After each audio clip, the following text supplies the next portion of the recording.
He said it was an accident, but the court didn't believe him. Before we begin, don't forget to subscribe, if you're brave enough to hear how love, lies, and one deadly secret destroyed a family forever. It was a foggy Monday morning in Orange County, California, when the neighbors heard it, a man's panicked scream cutting through the quiet street. "Help! Somebody help me," they said he shouted, running barefoot out of his house. His name was Michael Harris, 29 years old, a construction worker with a soft voice and a reputation for being the perfect dad. In his arms, wrapped in a blue baby blanket, was his 7-month-old son Eli. Paramedics arrived within minutes. The father was shaking, crying, saying over and over, "It was an accident. I swear it was an accident." The medics took the baby and rushed inside. Something wasn't right. The living room looked too clean, too staged, a half-finished bottle on the counter, a toy car by the rug, and silence that didn't match the chaos outside. Detective Renee Dalton from the Orange County Sheriff's Department arrived not long after. She'd worked enough family cases to recognize when panic was real and when it was rehearsed. The father's eyes darted everywhere, avoiding hers. "I was feeding him," he stammered. "He slipped. I tried to catch him, but..." His words broke, followed by tears. But the evidence whispered a different story. The baby's injuries didn't line up with a fall. The neighbors said they heard no thud, no crash. Just a scream. Renee quietly ordered her team to photograph everything: the blanket, the kitchen floor, even the father's hands. Michael was brought to the station for questioning, still wrapped in shock. He kept repeating that it was an accident, that he loved his son more than anything. And maybe he did. But love wasn't the only thing inside that house. Behind the baby's nursery door, officers found something strange: a shattered baby monitor camera and a dent on the crib rail. There was also a small patch of wall paint that looked freshly covered, the color slightly off from the rest. By evening, the news was already spreading online. California father calls 911 after tragic baby accident. Friends of Michael and his wife, Sarah, flooded social media with sympathy. They described the couple as perfect, high school sweethearts who'd built a quiet life together. Sarah was away visiting her mother that weekend, and everyone felt for the man who'd now lost everything. But Detective Renee didn't believe in coincidences. That night, as she reviewed the 911 call, she caught something that made her pause. Between his sobs, Michael said, "I didn't mean to." He wouldn't stop crying. Those words weren't in his official statement. She played the audio again. Same words. Same tone. He wouldn't stop crying. By the next morning, forensics returned with early results. The bruising pattern on the infant's body didn't match a fall. It showed pressure, consistent with being gripped too tightly. Renee's gut tightened. She'd seen this before. She drove to the house again. The crime scene tape fluttered in the wind as she walked inside. The quiet felt heavier now. On the kitchen counter lay a framed photo: Michael smiling with Sarah, holding baby Eli in the park. Sunlight, laughter, everything perfect. But behind every perfect photo, Renee thought, there's a story someone's trying to hide. When Michael was brought back in for a second round of questioning, the calm facade began to crack. He insisted it was an accident, that he'd been under stress, that Eli wouldn't sleep. But his eyes were red, hollow. The weight of guilt hung in the air like smoke. Then came the turning point. Detectives recovered deleted footage from the broken baby monitor camera. The video was damaged but clear enough to show something chilling. Michael pacing the room, frustrated, whispering something no one wanted to hear.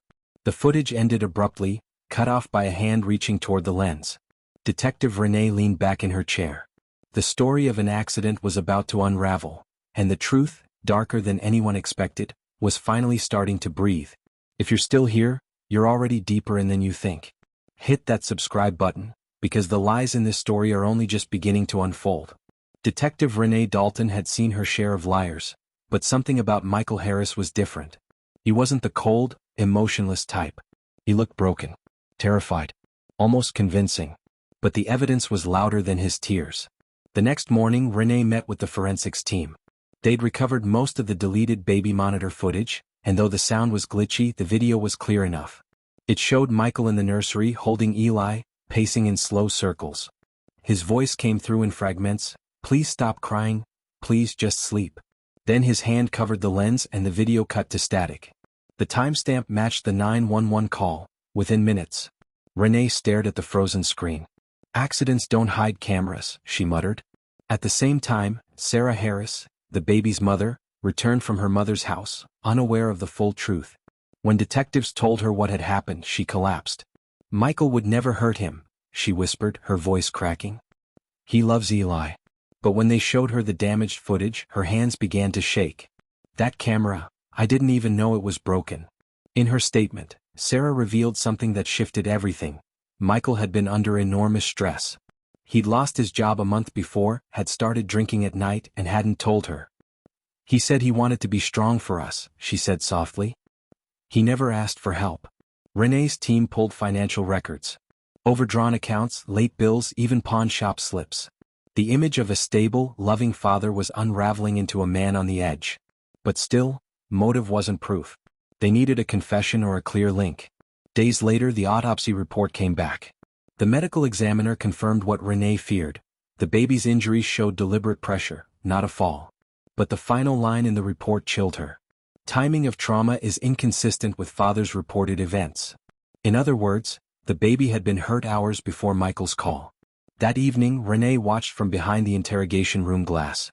Michael sat slumped over the metal table, a paper cup of water untouched beside him. His lawyer hadn't arrived yet. She entered quietly, placing the baby monitor photos in front of him. Michael, she said calmly, you told us Eli fell at 8:30 a.m. But the coroner says the injury happened around 3 a.m. That's 5 hours before you called 911. He froze. His fingers twitched. I was asleep, he mumbled. Maybe the time's wrong. Renee leaned forward. Then how did you know he was hurt if you were asleep? Silence. She slid the final photo across the table, a still frame from the recovered footage. His reflection, blurred but visible, reaching toward the camera. The truth was in that frozen moment. Frustration, fear, guilt. Michael's breathing quickened. You don't understand, he whispered. I didn't mean to. He just wouldn't stop crying. His voice cracked like a branch snapping under pressure. I was tired. I hadn't slept in 2 days. I just wanted him to stop. Renee said nothing. She knew this was the moment, the point between denial and collapse. Michael buried his face in his hands and sobbed, the sound echoing through the room. But it wasn't my fault, he cried. It was an accident. It really was. Outside, officers exchanged looks. Renee stepped out, closing the door softly behind her. Get a warrant for his phone, she told her partner. Let's see what he was doing at 3 a.m. The data came in that night, a chilling pattern of searches. Baby won't stop crying at night. Can shaking a baby be dangerous? How long before police arrive? That last search was made 3 minutes before his 911 call. Renee felt her stomach twist. It was no longer a question of guilt. It was a question of why. What drove a father to that point of no return? As the news broke that a California father had been arrested for the death of his own child, the country erupted in shock and outrage. The perfect family, the smiling photos, all lies. But as Renee watched Michael led away in handcuffs, a darker thought crept into her mind. What if there was something even deeper behind his breakdown? Something Sarah hadn't told them yet. And the answer to that would change everything. If you've made it this far, don't just watch, stay until the end. Because the real reason behind what happened that night will leave you silent. Detective Renee Dalton sat alone in her office, the case file open under the dim light. Michael Harris had confessed, sort of. He admitted to losing control, to being exhausted, to shaking the baby by mistake. But something in his words still felt rehearsed, like he was protecting someone. And the last look Sarah gave him in court wasn't of betrayal, it was fear. Renee couldn't let it go. She returned to the Harris house for one final walkthrough before the trial. The nursery still smelled faintly of baby powder and dust. The crib, now empty, was a haunting reminder of what was lost.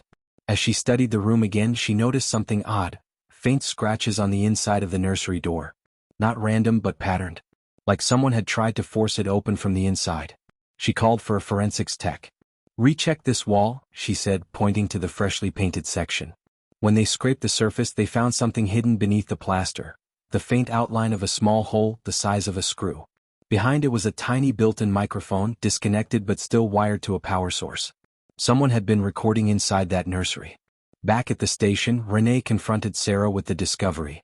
At first, the young mother looked shocked, then tears welled in her eyes. I didn't think anyone would find it, she whispered. It was supposed to protect Eli.